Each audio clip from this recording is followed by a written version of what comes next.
Most Catholics, and to a certain extent even non-Catholics, have heard about Lourdes, Fatima, Guadalupe, and Medjugorje, places made famous by the apparitions of the Blessed Mother Mary. Millions of devotees visit these shrines each year, seeking Mary's powerful intercession and to obtain her favors. Of all the Marian shrines around the world, Lourdes is perhaps the most famous, attracting millions of devotees, especially the sick and the troubled that go there seeking a miracle. But of late, a relatively unknown little village in India has become known as the Lourdes of the East. The place is Vailankanni, and this is the story of Our Lady of Vailankanni, also known as Our Lady of Good Health.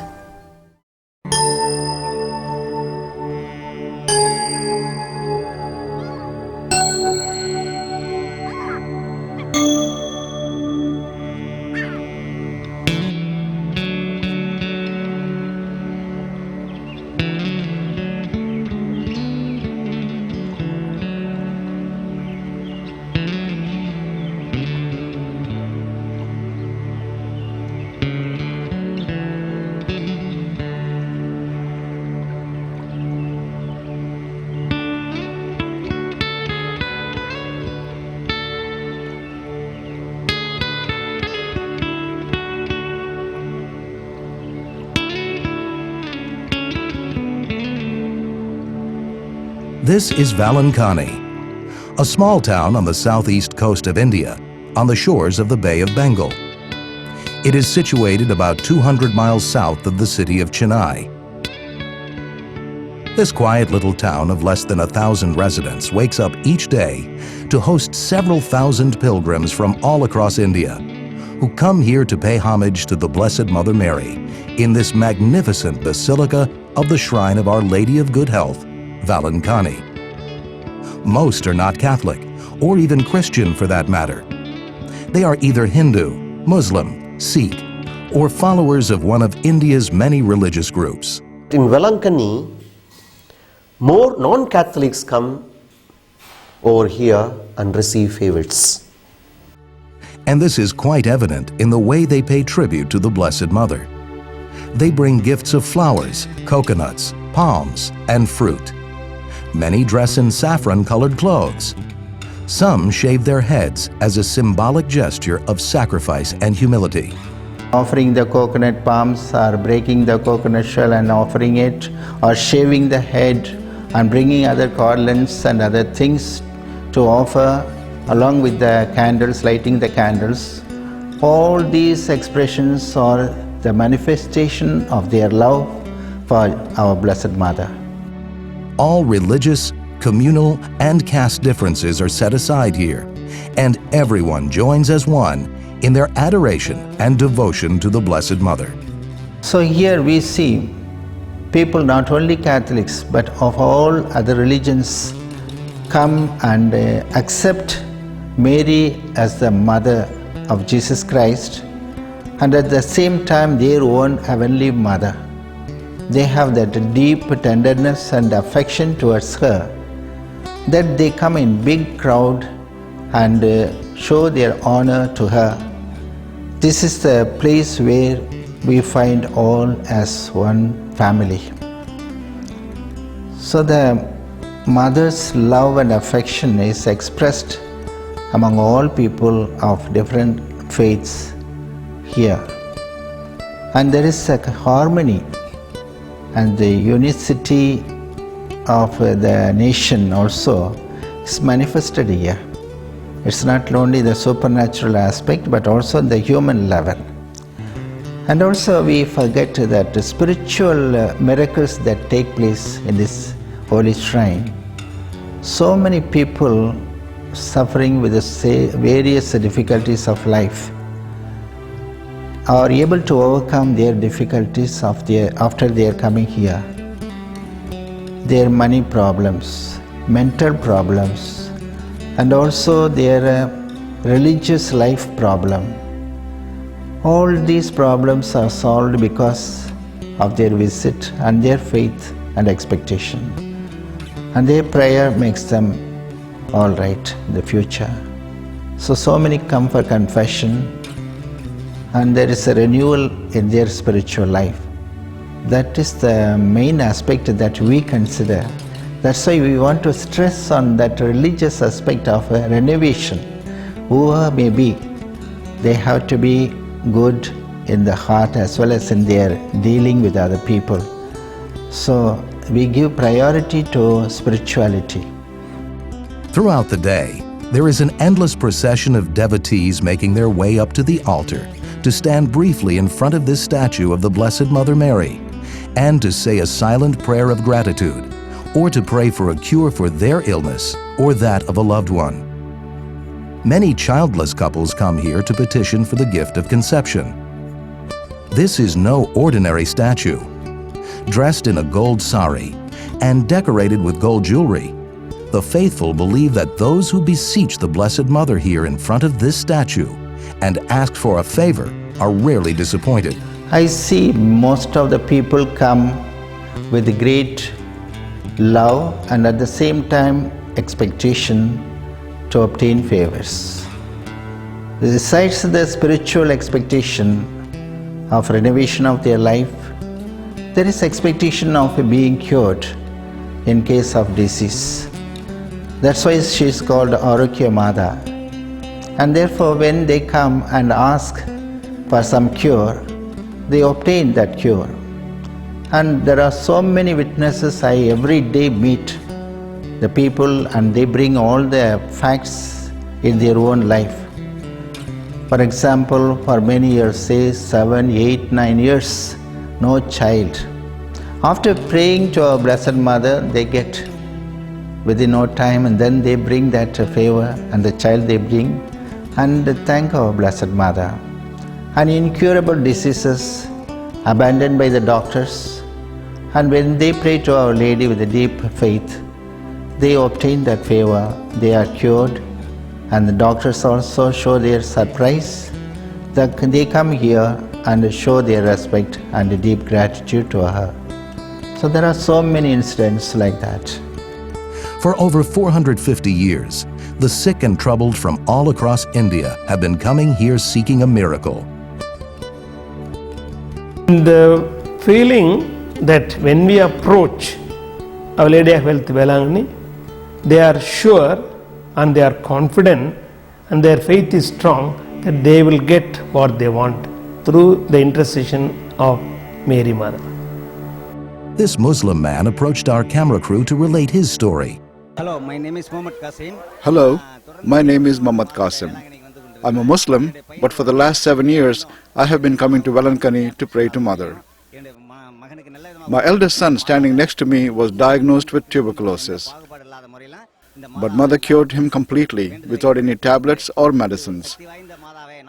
She does not care if a person is a Hindu, Muslim or Christian. She cares for everyone. I'm a Muslim by birth, but I have been coming to Vailankanni for 7 years to pray to Mother. Ever since my son has been cured, I have more faith in Mother and I pray to her every day. Stories like this are quite commonplace here in Vailankanni. The church receives hundreds of testimonials from people all over the world regarding the favors they have received or miracles they have experienced.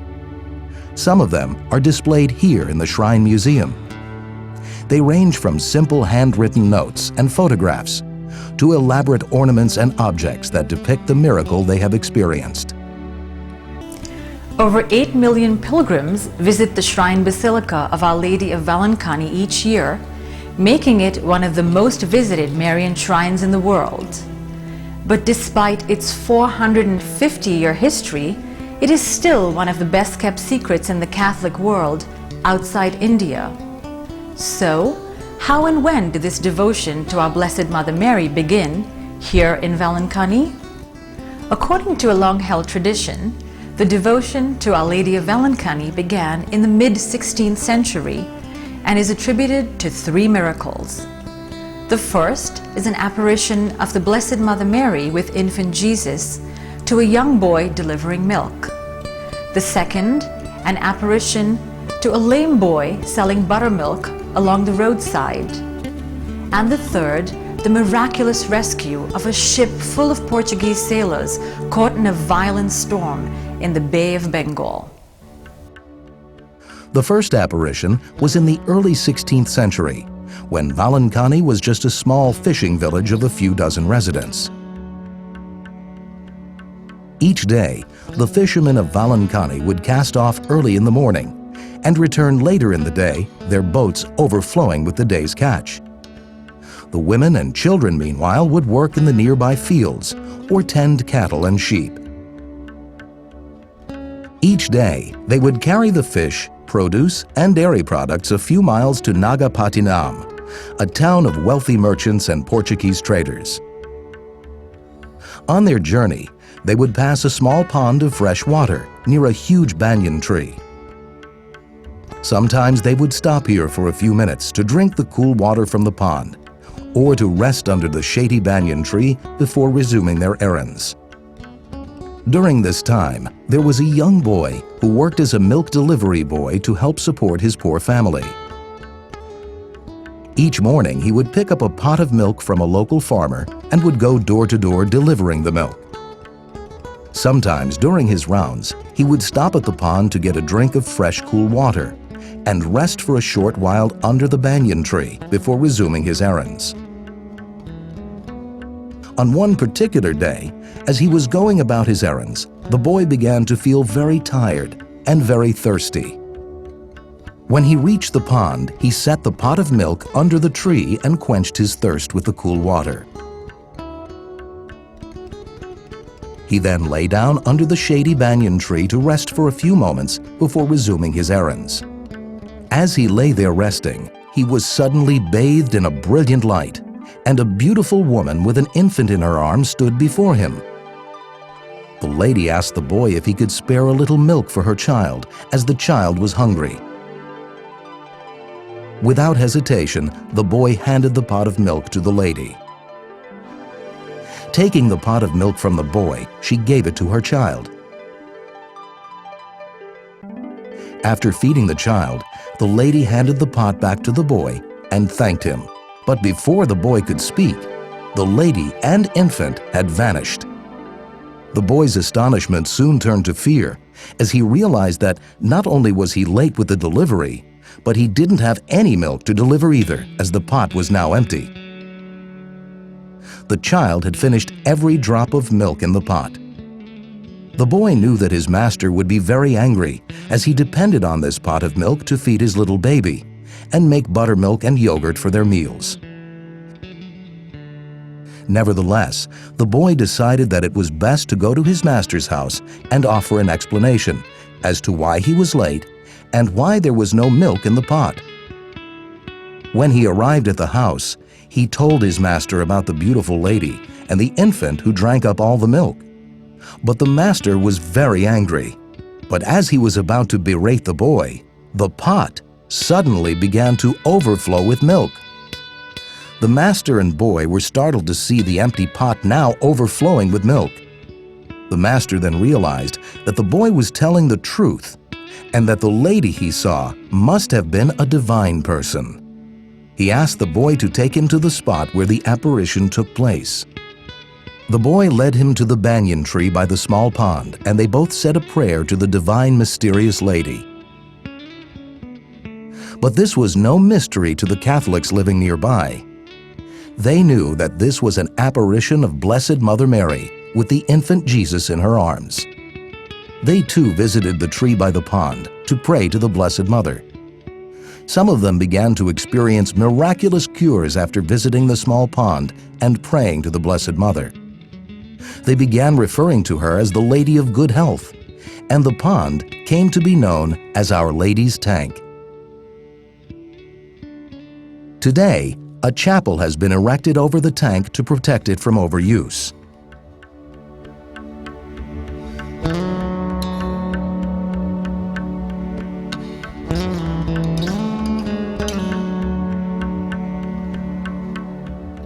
Inside the chapel is this painting, depicting the apparition of the Blessed Mother to the milk boy. 450 years after the first miracle, the devoted still come here every day to pour their hearts out and beseech the Blessed Mother Mary for a miracle.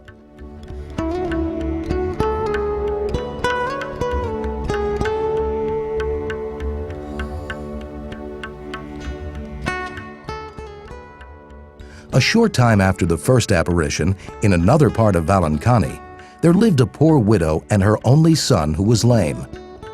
Although the boy was handicapped, he would try to help his mother out as much as he was able. Each day, the boy's mother would make a pot of buttermilk, which the boy would sell while sitting under a tree by the roadside. The cool and refreshing buttermilk was quite popular in the neighborhood, and the boy would normally sell the whole pot by the end of the day. One morning, as he sat under the tree waiting for customers, he was startled by a strange and brilliant light that surrounded him. And within this light, he saw a beautiful lady carrying an infant in her arms. The lady asked the boy if he would be kind enough to give some buttermilk for her child. Without hesitation, the boy poured a cup of buttermilk and offered it to the lady. After she had finished feeding her child, the lady asked him if he would go to Nagapattinam, a town a few miles away, and deliver a message there to a certain Catholic gentleman. The boy replied that he would like to, but unfortunately he was lame and therefore unable to make the trip. The lady then asked the boy to stand. Without hesitation, the boy stood up and was surprised and exhilarated that he could walk and jump and run, things he had never before experienced. The lady then asked him to go to Nagapattinam and deliver the message to a certain Catholic gentleman, that he should build a church in her honor. The boy immediately set off for Nagapattinam to deliver the message. The villagers were surprised and happy to see the lame boy running down the roadway on his way to Nagapattinam, and instinctively knew their mother of good health had worked yet another miracle in their little village. The boy gave the Catholic gentleman the message from the beautiful lady with the infant in her arms, and told him that she wanted him to build a church in her honor in Vailankanni. The man had no trouble believing the boy. He knew it was the Blessed Mother Mary with the infant Jesus that had cured the boy. He asked the boy to take him to the spot where the lady had appeared, and they offered a prayer of gratitude. The Catholic man, in keeping with the lady's wishes, built a small church, and devotees from nearby villages soon began visiting Vailankanni to petition her in the small church. This chapel has been erected recently at the spot where the Blessed Mother appeared to the miraculously healed buttermilk boy. Some might be surprised to learn that there were Catholics in this part of the world 450 years ago. Others would be shocked to learn that the conversion to Christianity began here, in the south of India, before the founding of Catholicism in Rome. The southern part of India has a Christian tradition that is as old as Christianity itself. After Jesus' ascension into heaven, the apostles dispersed to take the message of Jesus to the world. The apostle Thomas traveled to India, arriving on the Malabar coast in what is now the state of Kerala in the year 52 AD. Charged with spreading the message of Jesus, he soon began preaching and converting many natives to Christianity. The Catholic Church was yet to be established in Rome, so these Christians were not yet considered Catholic. They were known as Thomas Christians. Thomas established 7 churches on the Malabar coast and later moved to the Coromandel coast in the present-day state of Tamil Nadu, settling down in what is now the city of Chennai. He made his home on this hill, overlooking the city of Chennai, and continued to preach and convert the local natives to Christianity. St. Thomas was martyred atop this hill in the year 72 AD and was buried on the beach in Malapur near the Bay of Bengal. This magnificent cathedral, the Basilica of San Thome, was built by Portuguese settlers in the year 1523 at St. Thomas's gravesite. A chapel has been built on the hill where St. Thomas lived and died, and this hill is now known as St. Thomas's Mount. Inside the chapel, an inscription reads, "It was on this sacred spot that St. Thomas the Apostle was pierced with a lance and killed." There is recorded evidence that the stone cross on the altar was carved by St. Thomas himself, and it's considered miraculous, and that it sweated blood several times during Mass between the years 1551 and 1704. The picture of Our Lady painted by St. Luke was brought by St. Thomas to India. Today, there are millions of Thomas Christians all over the world. In the late 15th century, there was great interest in Europe to find a direct sea route to India. The reason? India's spices, especially pepper, which at that time was selling in Europe for a higher price than gold. The King of Portugal commissioned Vasco da Gama, a much decorated naval commander, to lead an expedition to discover a sea route to India. Vasco da Gama set sail on July 8, 1497 from Lisbon, reaching the Malabar coast in the south of India on May 18, 1498. Portugal wasted no time colonizing this part of India, and within a few years, there were over a dozen Portuguese colonies along both the east and west coasts of southern India, including one in Nagapattinam, just a few miles from Vailankanni. The Portuguese were also ardent Catholics, and they soon began building churches and converting many natives to Catholicism. So Christianity was not new to this part of the world. By the mid-16th century, the Portuguese Navy was considered the most powerful in the world, and they pretty much controlled the spice trade. But still, this was the 16th century, and ships were made of wood and were equipped with the most basic navigational tools. The Portuguese Navy's biggest fear was the dreaded monsoon season in the Bay of Bengal, where violent hurricanes, or cyclones as they are called in this part of the world, would appear out of nowhere and turn their ships into driftwood. It was during the monsoon season in the mid-16th century that a Portuguese vessel was making its way from the Portuguese colony of Macau in China to Ceylon, now known as Sri Lanka. The ship was almost near its destination when the sky suddenly turned dark and thunder and lightning filled the sky, followed by a ferocious wind and rainstorm. The ship was tossed around, and the sailors knew that their ship would soon break apart and that they would all perish.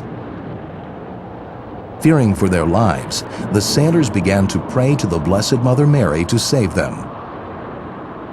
They made a promise that if their lives were spared, they would build a church in her honor wherever they were able to land safely. In a short time, the storm began to subside, and in the distance they could see land. The sailors steered their battered ship toward the land and came ashore. They were soon met by the natives and were told that they had landed in Vailankanni. They took the sailors to the small church, where they again offered their thanks to the Blessed Mother and then continued on their journey.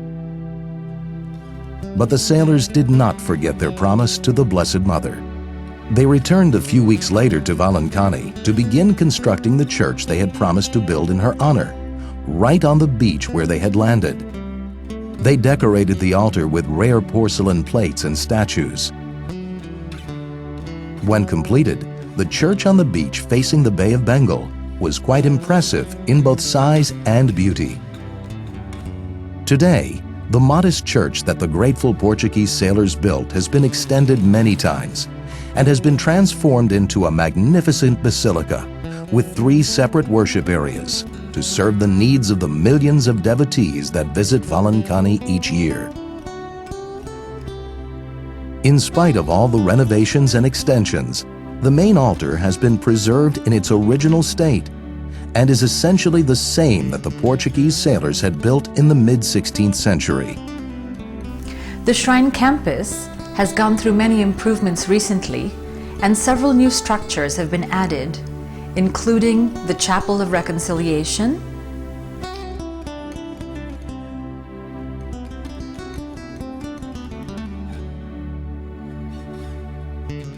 the Fountain of Renovation,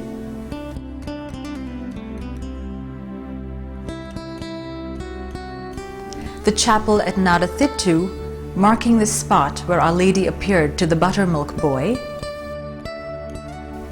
and the chapel at Our Lady's Tank.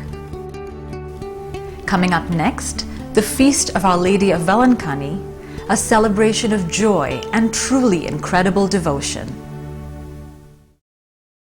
The Church celebrates the Feast of Our Lady of Good Health from August 30th to September 8th to celebrate the birthday of Our Lady and to commemorate the anniversary of the landing of the Portuguese sailors. The Basilica is beautifully decorated with colorful lights and is ready to welcome over 500,000 pilgrims who pass through Vailankanni each day of the feast. Hundreds of buses ferry devotees from towns all across India, completely overrunning this massive bus stand. But in what is perhaps the biggest show of devotion and adoration, and perhaps unheard of at any other shrine, hundreds of devotees walk the entire distance to Vailankanni from their homes, some as far as 200 miles away. They make vows to walk all the distance in order to show respect to her and thank her for the favors received every year. That's why we find people coming every year on foot. And sometimes even outside the state, people come, but they come up to Tamil Nadu by train or by some other conveyance. Then afterwards they begin their foot pilgrimage walking. Where are you coming from? How far? 225 kilometers. Carrying their meager supply of food and water on their heads, and with young children in tow, many too poor to even afford footwear, they travel in groups, sometimes pulling beautifully decorated floats with a statue of Our Lady. Singing hymns and chanting Ave Maria, they are an awe-inspiring sight to behold along the dark, dusty roadways approaching Vailankanni.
The chapel at Our Lady's Tank is also decorated with lights for the feast, and the devotees gather in small groups outside to pray or to meditate by candlelight.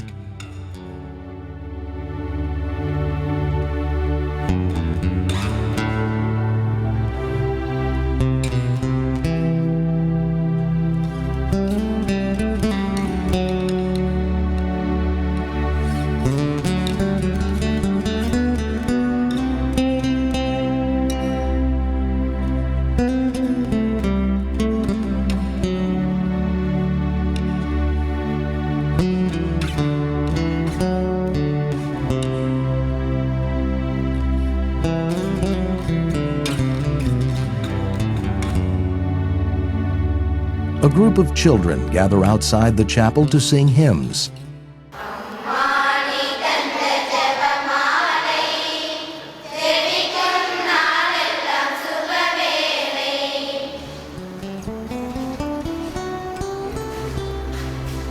thousands more go inside the chapel to visit the statue of Our Lady and to say a prayer or have the water or candles blessed. The feast culminates on September 8th in front of the church, where more than 500,000 devotees gather to watch a parade of beautifully decorated floats with various statues of Our Lady.